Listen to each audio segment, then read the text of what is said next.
Welcome to the tutorial Positioning the Elements in 3D Space for Animate Pro. So as I mentioned in the previous tutorial, I created my flattened pieces that I'm going to rotate for my 3D dojo by looking at the original version of our dojo, which is 2D, and by creating first the ceiling, which is this piece right here, and then the floor, and then creating the walls and all the other elements in relationship to the size of the floor. So by looking at our dojo image, I was able to guess the relative heights of the walls as well as the relative heights of the balcony front here, the mezzanine balcony front, etc., just to have a rough version of the pieces that we need for the 3D dojo. But before I did all this, I actually roughed out the pieces on a piece of paper beside me. I had to think about what this would look like in 3D, and I did sort of a floor plan layout that you might see an architect do, trying to decide how many pieces I needed, what size they would be, what pieces would be repeated so I wouldn't have to create them more than once, such as the beam.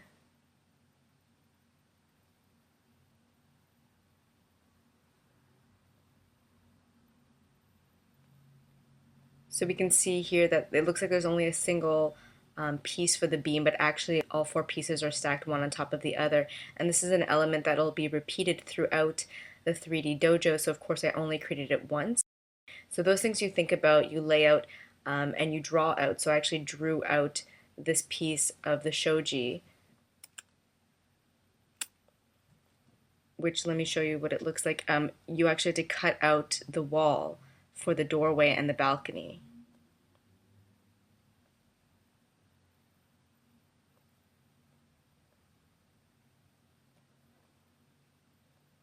So like that. So I had to think about what that would look like because eventually I'll probably put the balcony out there as well as all the elements for the background. So this hole has to actually exist in this wall.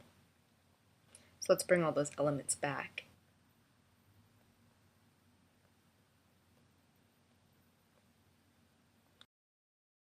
So in general, what we're about to create is really not that bad. It's pretty simple, all things considered. It's like a three-sided room with an open face. There are a few extra features and details, such as the mezzanine balcony and the beams, but it's not so complex. If you take a look at the user guide, there's actually a castle that was built that's quite extensive. It looks like a fortress, and it has various towers and wings and sections. It's quite large, so something like that. Although it's all vector based and although your file size is quite small for that, is really hard on your RAM and your video card because it needs to render as you're rotating in 3D or it's sort of running the scene. That part of it is difficult, usually for your computer to handle. So in instances like that, it's actually good to show and hide only the sections that you need. So to hide the sections you don't need and to show the sections that you do need when you set up your camera and you set up your scene and you're running your actual scene. So the last thing I'd like to do before we start positioning our elements is to set up our workspace. So for positioning our elements, you actually need quite a few of the views. You're going to use the camera view, the top view, the side view, the perspective view, the layer properties panel, which we already have out, and then also I remember using the drawing view at the library at least once, and of course the timeline view, which we also have out. So let's bring out the top view. And I'm going to grab the tab here that says top and drag it to a position that's between this camera perspective window and then our layer properties panel right here. And then maybe under the top view I'll also bring up the side view. But sometimes I rearrange them as I'm working. I might all of a sudden realize that I need to see the top view and the side view at the same time, so then I'll open the top view over here, or have the camera view here and then the perspective view, and then bring the drawing view up here. So I work as I need so that I can see everything I need at the same time. If you happen to have the luxury of two monitors, it's even better. You can spread yourself out even a bit better than this. This is sort of tight quarters, but of course I can only record on one screen, so I'm going to show it to you like this. So let's start by going into the perspective view and selecting the rotate tool. And you can see that our ceiling is already selected. We can see that here it says ceiling in the layer properties. for this layer. And so what I want to do is rotate the ceiling 90 degrees along this axis here that's defined by this red circle. And I believe that's the x-axis. So I'm going to go to the rotation section, to the x-axis, and type in 90. And there you go. So it's rotated exactly 90 degrees. And then what I can do is I can pull it upwards by going to the Translate tool, clicking on the pink arrow here that's already selected, so it's already been selected, and I can pull upwards. And you can see the values in the y-axis increasing as I pull towards north. And right now I'm just moving it somewhere arbitrary. We don't know yet how high it's going to be. So next I'm going to select the floor and do the same thing. I'm going to rotate. I don't necessarily need to click on the rotate button to enter a value here. I sort of just did that habitually. So same thing, we're going to go 90 and hit enter. And actually we could probably do that for the, oops, see I accidentally rotated it a little bit in the wrong direction, for the mezzanine floor as well.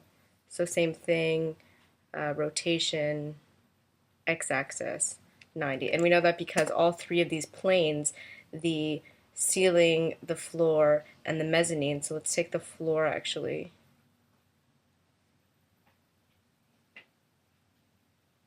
And bring it downwards. So these three levels will be parallel, but they'll be spread out at a distance similar to this. I actually think this might be too far. It looks like it's below the grid. So maybe something like that. And you can also see it here in the side view. And before we enabled the 3D option for these layers, we were only able to see them in the side view as vertical lines and in the top view as horizontal lines. But now, as you can see, we can see what the ceiling would look like if we were looking from a bird's eye view. And we can see a full version of it in color as it would be seen in the perspective view as we're filming or through the camera view. So you'll see as we flip the dojo walls, the same thing for the side view. We'll be able to see them clearly in full detail as if we're looking at the side of the dojo. On that note, let's actually start flipping these walls as well. So shoji _2 is this one over here that's been highlighted in pink. So this time not only do we have to rotate it 90 degrees along the x-axis, we also have to flip it inwards. So let's do our first 90-degree flip. Oh, and we have to make sure that we're on Euler angles. There we go.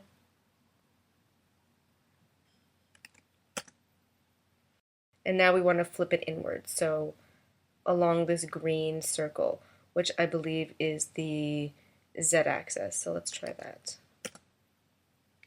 And because it's rotating around this pivot point and not around its center, it's been lowered into the what looks like the ground. It's been flipped over and around this pivot point. So now we have to do some adjusting for the XY position. So I'm going to use the Translate tool and highlight this red arrow and pull upwards. And then highlight the blue and pull this way.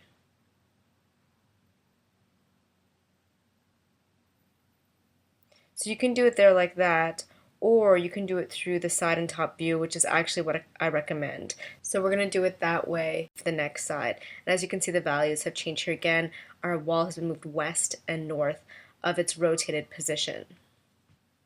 And one other thing is we have to make sure that our wall and our floor, so where two planes meet, actually intersect. And that's because even if you have them microscopically close together, you'll always be able to see a white line, a white space that appears between two planes. So you actually have to have a small overlap within the corners. So let's just do our second shoji very quickly.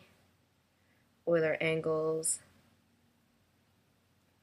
90 here, and 90 here as well. We're gonna this time go to the side view here, grab the red arrow and pull downwards, and make them look relatively close. You can always zoom in do what you need to do, and then go to the top view and pull on the blue arrow and pull it this way. And one thing you might notice, which I just noticed as well, is that this screen is actually flipped upside down. This area with the narrower divisions is now on the bottom where it should be at the top, like this. And if we go to the side view, you'll see, because these happen to be semi-transparent, it's actually easy to see through them, and you shouldn't be able to see any pattern through if they're sitting one on top of the other. So this shoji definitely needs to be rotated. So to do this, let's select our shoji again. And what we're going to have to do is flip the x-axis not 90 degrees, but I believe it's 270 degrees. So we flipped it once this way, but what we really meant to do is put another 180 on top of that. So if you're good at math, you'll know that you'll always go 90 degrees, 180, 270, or 360, and that's going in 90-degree increments. So let's change that.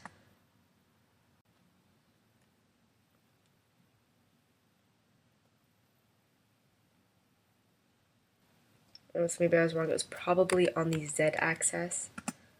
I probably got them confused, and if we back out, yeah, that's it. So now it's facing the right way, but once again it's been flipped upwards, so we're going to have to pull it down.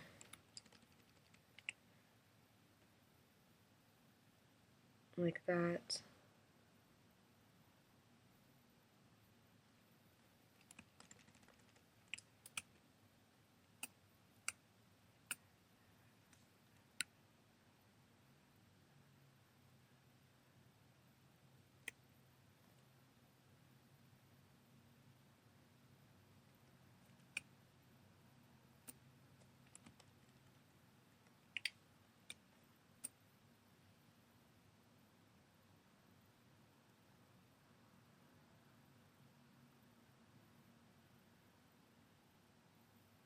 Anyway, something like that, we can always adjust it a bit more later. And the reason that this part sticks out a little bit is because when I copied them, I dragged the transparent part down a little bit further on one screen and not on the other. So that's why it looks like they're not even. It's best to make sure that they're similar so that you can line them up perfectly. But I'm just using the black dividers to make that those alignments. And then one thing that we're also looking for is the floor, because it's here right now, which is good because you can see there's a small intersection.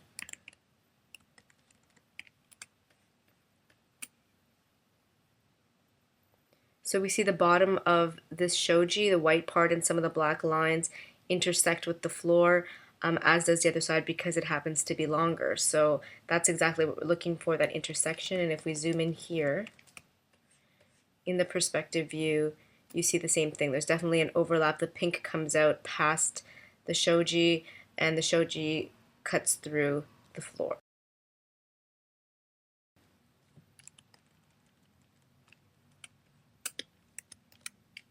And you can always use Shift M to bring everything back to the 0, point in terms of the perspective.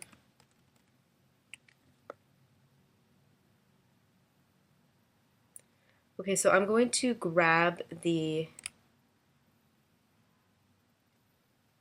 mezzanine floor, which I also need to flip 180 degrees the other way, and I'm going to bring it down to the top of the second set of dividers. That was what I was using as my marker when I was creating this screen. If we look at the original image for a moment,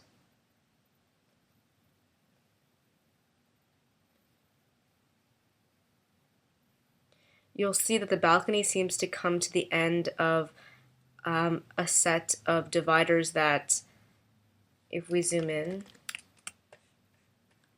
actually look square. They look like these rectangular sections have been divided through the middle.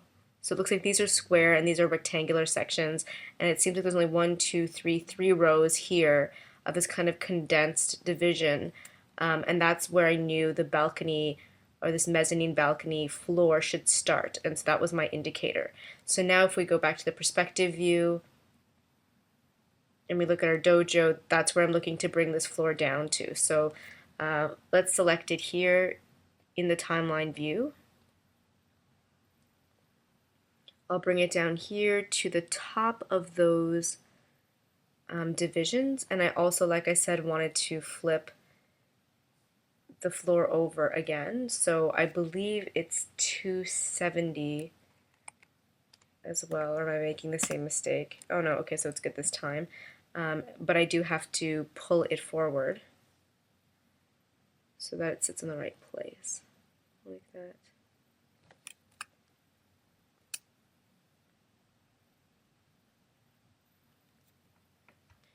I'm not going to worry about the ceiling for now. I'll bring it downwards later. Let's put the last shoji in place and then start putting on the covers of the balconies. So that's our first shoji here. It's actually in the perfect position in terms of rotation, so we just need to bring it downwards. And we also need to bring it across. So something like that. Like I said, there needs to be a small overlap, and then down.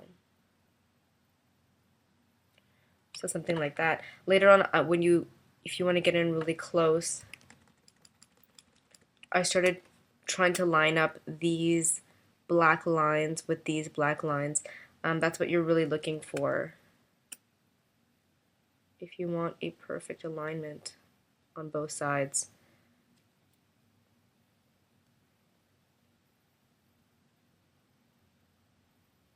And I wanted as little of that white overlap as possible, so I think I tried to get a really tiny overlap, but something that was almost invisible.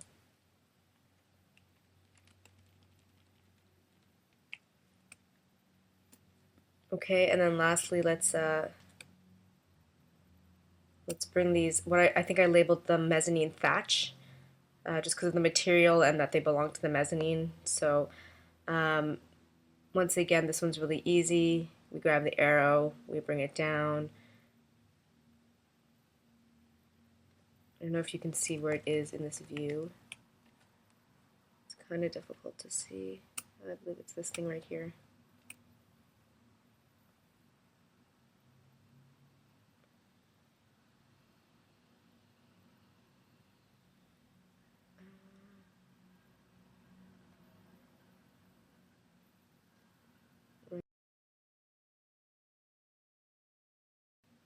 Oh, right, and you can't see what's going on because the ceiling is acting like a cap. So you can always hide what you don't need. Always do that. When I've been adjusting, I always, if I'm from the side view, I often made this part of the wall disappear because I needed to see what was inside. I often got rid of the ceiling because I needed to see what was happening from the top. So wherever you are, don't feel shy to hide what you don't need so that you can look into your three-dimensional object more clearly.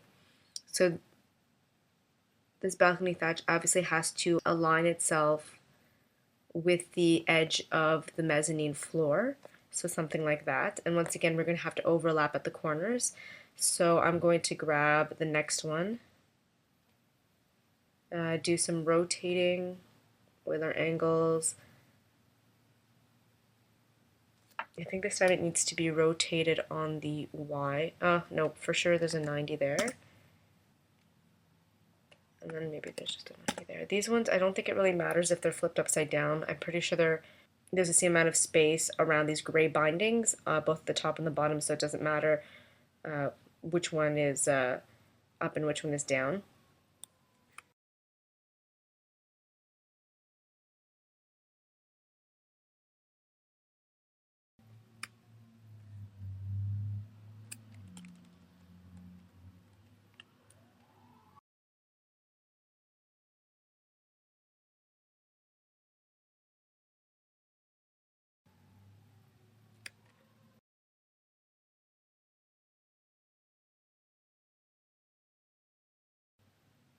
So for me, I'd rather have the back perfect, and if there's like little overhangs or lips over here, there's a space over here, to me that doesn't matter as much because any of the filming I'm going to be doing is probably going to be back towards this back wall and less towards these edges, these rough edges where the building doesn't exist.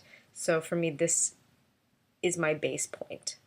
And of course, if we go to the top, we'd like to bring it to this side. And we want to align it with the edge of the mezzanine floor. And this is a bit long as well.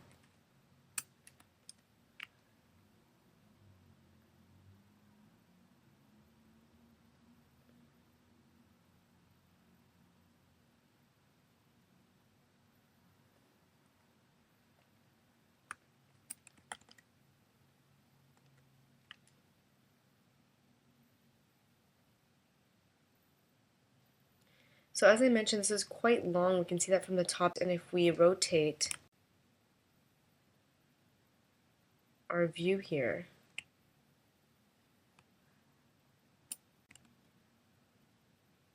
okay, so it sticks out into the balcony, but that's not really a big deal. However, if you do want to shorten it, I'll just use this as an example quickly. You can go to the scale area here and have them separate instead of being locked, and you can decide that along the z-axis, because this is where it's receding into space, you want it to be, say, half the length that it is.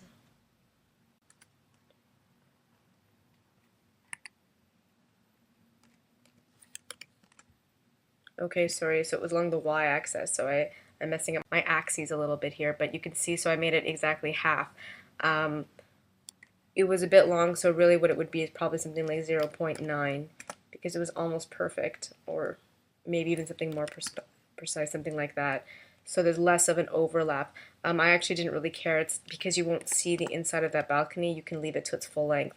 But like I said, you can do the adjusting here as long as what you're doing can be stretched and scaled.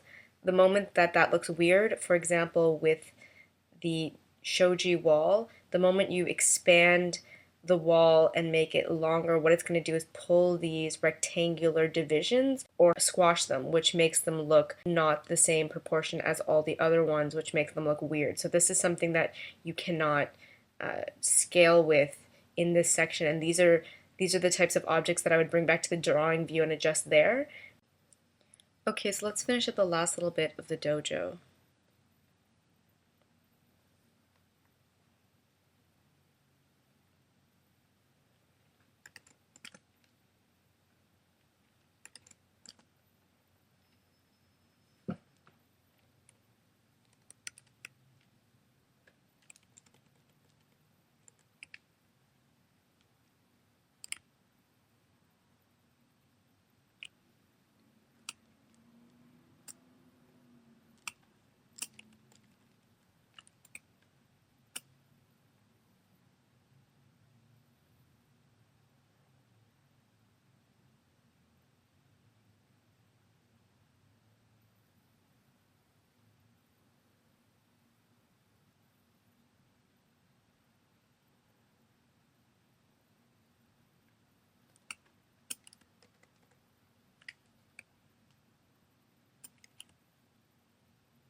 Okay, so now let's take a look at the beams, which we have right here. I'm going to rotate them and then put them together so at least there's one single post that has the four panels in the correct position. And then I'll show you the two different methods that you can use for dragging around a group and copying and pasting a group and rotating a group of objects that have been rotated onto different planes and that exist on different layers.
Okay, so to be able to translate this entire group together, so let me just check in the side view if they're at the right height.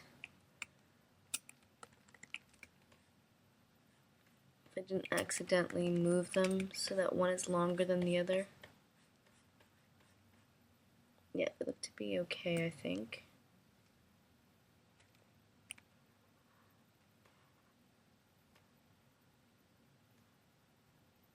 Yeah, okay, they look pretty good.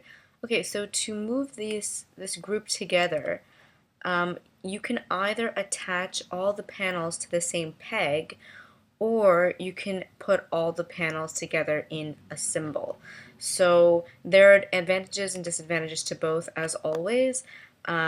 when you put them in a symbol, the great part is if you make an adjustment, if I suddenly want to make this smaller and I have a post at 8 different locations around the dojo, they'll all simultaneously be shortened. The problem is if I want to have short pieces and longer pieces, then once again they'll all be shortened, so I'd have to make a second symbol, one that's short and one that's long, etc. And the peg in general I find personally easier to use, but I mean it really is just a question of preference. So let me ungroup all of these.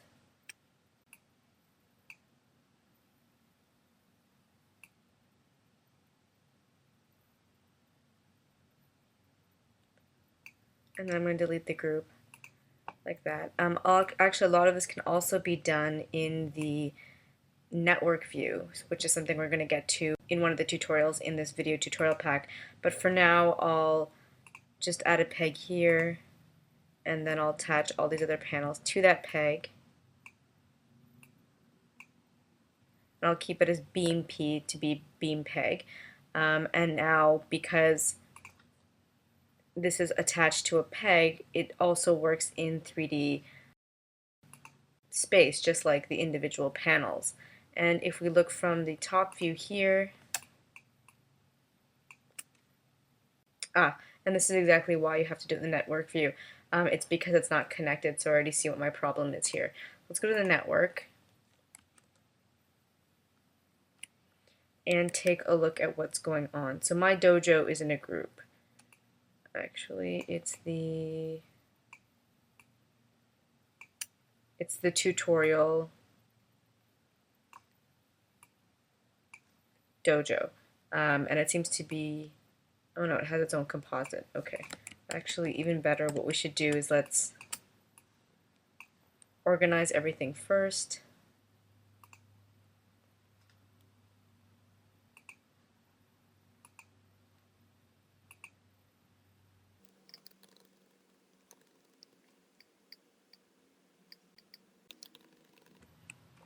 I'm not actually sure that made it any better because now everything's far apart.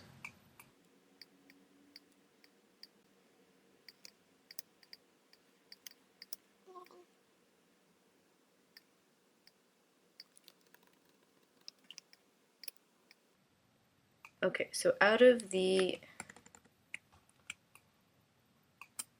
dojo, the tutorial dojo, you notice that there's a blue port that's empty. So I'm going to pull that and add that to the composite. I'm going to go into the dojo just to double check. Also, things are a little crazy in here. I'm guessing this is the new stuff that I added.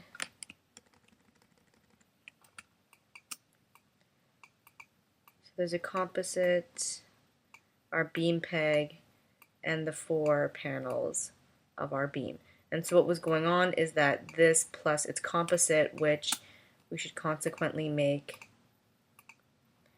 pass through and not bitmap, so that these remain as vector objects as they're being composited, was put into this multi-port out, but then once we went out here, we noticed that this was empty, so then that cable had to be connected to the composite, then to the main composite. Let's also make this pass through. And into the main composite, so that's why we couldn't see it in the network view. So I guess 3D is a little bit complicated, and it prefers you to work in the network view than in the timeline, so that's what was going on there. And now we can see our beam again, so we're happy. So from the top view, our beam is right here. I'm going to select my beam. I have the translation tool selected, and I'm going to click on the blue arrow and drag it across to the corner. And see, that's what happens when you don't click on the arrows. It sort of freeform translates anywhere. Where you really just want it to go in a straight line like this, you should click and pull with the arrow. So I'm going to zoom in to make sure there's a little bit of an overlap even with the beam.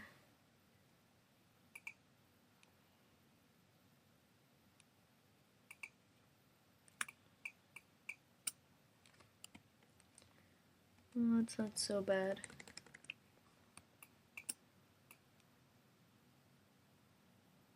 So it overlaps a little bit with the mezzanine floor. And it looks like it's a bit too high though, so let's go to the side view. Click on the green arrow and pull downwards. And the beam is so long it really does bisect the floor as well as the ceiling, so we're not really worried too much about that. For sure it's going to go through both planes. And if you remember from our dojo reference, there's actually a beam here, here, here, here, horizontally across, and actually there's quite a bit of woodwork within the shoji as well. So I use the same beam for all of those instances. So what I can do now that I have a beam already made is I can actually duplicate this entire group. So I'm going to right click and say duplicate selected layers. And now when I uncollapse this, you'll see that I have a second version of the beam. And if I click on this arrow here, I can pull that version across. And so it's really fast and easy just to make duplicates and pull across, make duplicates and pull across, and keep everything very symmetric. But now I'm going to show you the other way with symbols, which is also an equally acceptable way of creating an object that needs to be grouped and translated as a group. And in fact, it's one of the best ways to use symbols.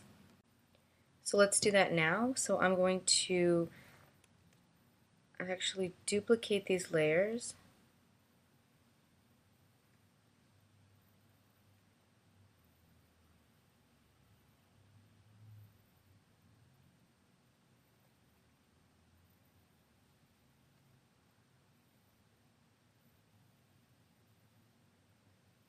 And then I'm going to pull them out of the peg group.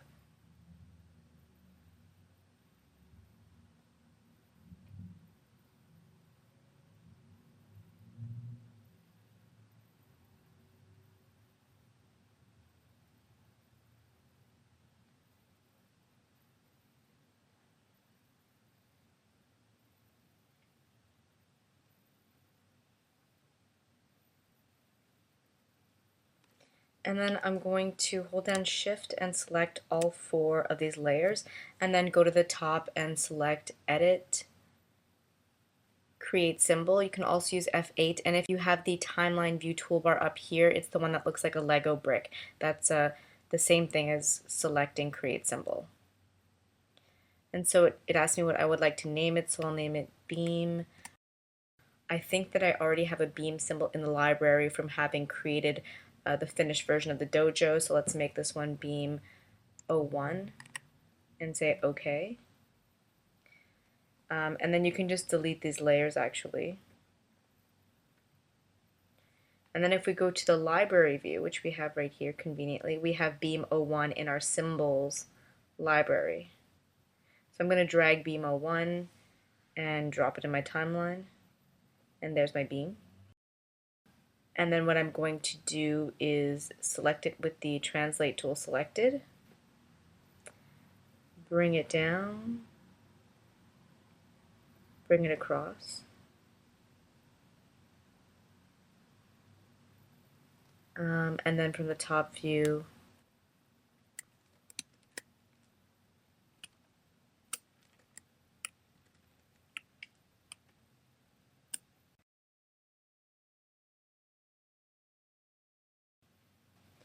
and then I can always drag and put another one in my timeline.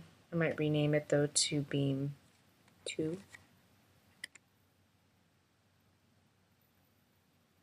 And do the same thing. So I'm not really sure why I wasn't looking closely enough, but why it created my beam here in the center. I actually wanted it to create in the same position as it was to start over here, so I'm not really sure why it put it over here. But where you create your symbol originally is where the symbol is going to be placed every time you drop in the timeline. So before I created that symbol, I probably should have moved all those panels over to one corner or something like that, or at the same height as these beams if I wanted them to appear always on the same level or parallel to these beams that have already been created. But it's not really that big a deal. I can still just move them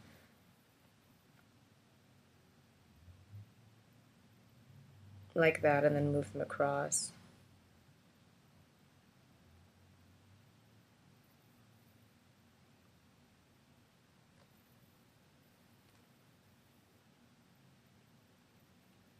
like that, and I'll go in and zoom in and make sure it looks good.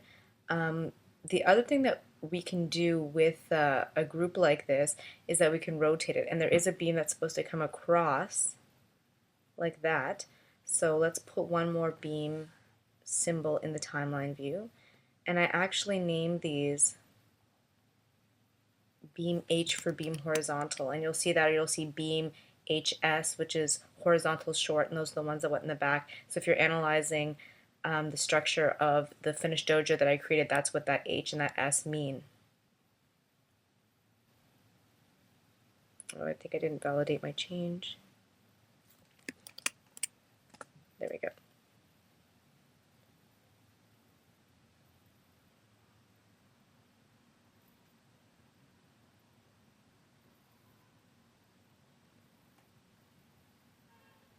Okay, so this time we want to rotate it.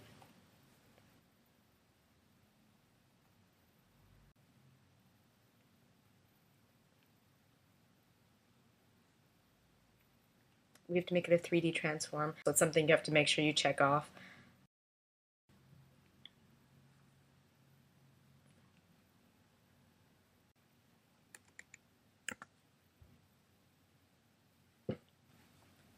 Okay, and it looks like we still have to bring it down a bit. And you can zoom in. And this is the type of object that you can actually make longer or shorter without too many repercussions. Once I make this longer though, these two beams in the center will also become longer. They'll be scaled as well because they're all connected to each other. So, well, they're not connected to each other, they're all from the same drawing. So actually, I think let's actually do a test here. If I scale the symbol, I'm not sure all of them will scale systematically. However, if I scale the drawing inside the symbol, it might make a difference. So let's scale separate. I want to make it longer, so that's the y-axis. Let's do something extreme like doubling it. So doubled it. Oh, but these ones down here did not double because we would have seen the length drop or increase from the top. So in fact, it's really just the drawing that makes a difference, and I'll show you what I mean. So if I undo, and I enter my symbol, and I go to the drawing view,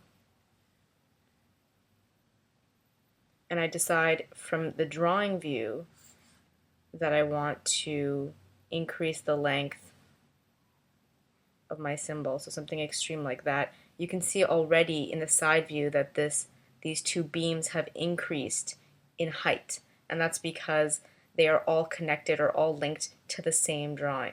Let's undo that twice.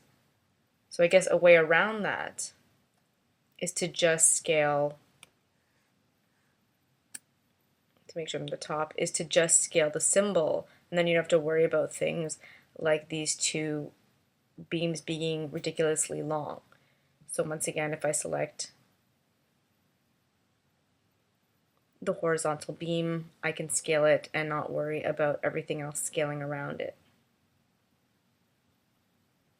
So I don't think it needs to be twice as long. It could be like 1.25 times as long.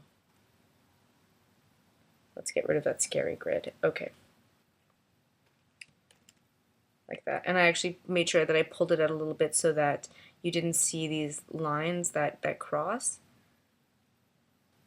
So I might pull it out just a bit past the beams.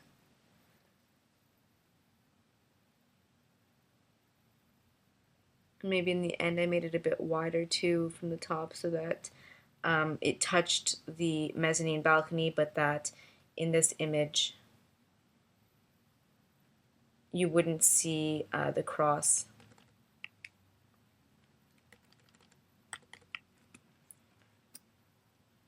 Yeah, like I'd rather have the beam come across and you see it cut across this way than have some of these beams cross downwards. So that's pretty much it for the tutorial, positioning the elements in 3D space. Stay tuned for the next tutorial, 3D camera motion.